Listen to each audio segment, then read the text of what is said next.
Nagulat si Barbie Forteza nang bigyan siya ng surprise party para sa kanyang sweet 16th birthday. Silipin yan sa chika ni Katatibayan.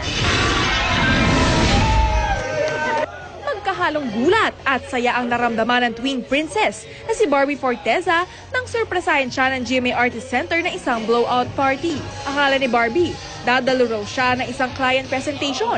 Pero ang sumalubong sa kanya ay ang kanyang pamilya, kaibigan at fans para batiin siya sa kanyang birthday.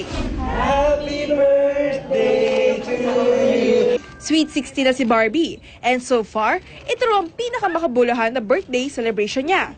Maliban sa acting projects, tumutulong din siya ngayon sa Haribon Foundation at panata rin niyang tumulong sa Philippine Children's Medical Center. Last year, nung doon ko ginawa yung birthday ko, tuwang-tuwa talaga yung mga bata na parang kahit meron silang mga sakit, na-appreciate nila na feeling ko kahit sa 2 oras na yon, nakalimutan nila kung ano yung meron talaga sila.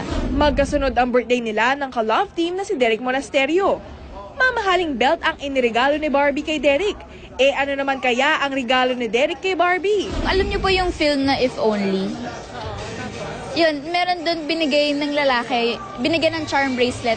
Pero mas naging espesyal daw ang birthday ni Barbie nang tinawagan siya ng kanyang celebrity crush na si Dennis Trillo at may bonus pang regalo. Opo, nung 27, nagpadala po siya ng chocolate sa bahay. Ano?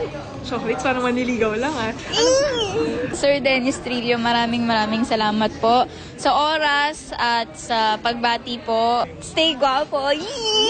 Katatibayan updated sa showbiz happenings.